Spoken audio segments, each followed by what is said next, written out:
নমস্কার বন্ধুরা, কিভাবে সবথেকে সহজ পদ্ধতিতে পোলাও রান্না করি আমি সেটাই তোমাদের সাথে শেয়ার করছি। তো প্রথমে গোবিন্দভোগ চাল নিয়ে ভালো করে জল ঝরিয়ে তার মধ্যে লবণ, হলুদ আর ঘি দিয়ে ভালো করে মেখে নিতে হবে। এরপর একটা কড়াই বসাতে হবে গ্যাসে, তারপর কড়াইয়ের মধ্যে ঘি দিতে হবে। এবার ঘিটা গরম হয়ে গেলে তার মধ্যে কাজু কিশমিশ দিয়ে ভালো করে ভেজে নিতে হবে। এবার কাজু কিশমিশটা চাইলে তোমরা তুলেও রাখতে পারো, কিন্তু আমি একটু সাইড করে ওর মধ্যেই গোটা গরম মশলা দিয়ে দিলাম। এবার আদা দিয়ে দিলাম, দিয়ে ভালো করে একটু সাঁতলিয়ে নিলাম কাজু কিশমিশের সাথে। এবার যে চালটা মেখে রেখেছিলাম ওটা দিয়ে দিলাম, ভালো করে ভেজে নিতে হবে চালটা। দেখবে চালটা যতক্ষণ অবধি না একটু সাদা সাদা হয়ে আসে ততক্ষণ পর্যন্ত ভাজতে হবে।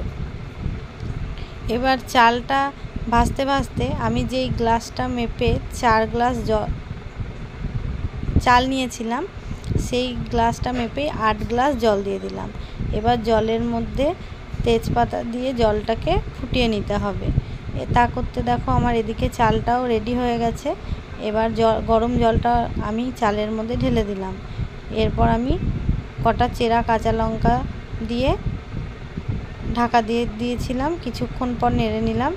নেড়ে নেওয়ার পর যখন অর্ধেক সেদ্ধ হয়ে গেল চালটা, তার মধ্যে চিনি দিয়ে দিলাম। এবার চিনি দিয়ে সুন্দর করে নেড়ে দেখো একটু বাকি আছে, আবার আমি ঢেকে দিলাম। এবার প্রায় 10 মিনিট পর খুলে আমার পোলাও রেডি। এবার আমি ঘি দিয়ে দিলাম। এবার গরম গরম পোলাও সাথে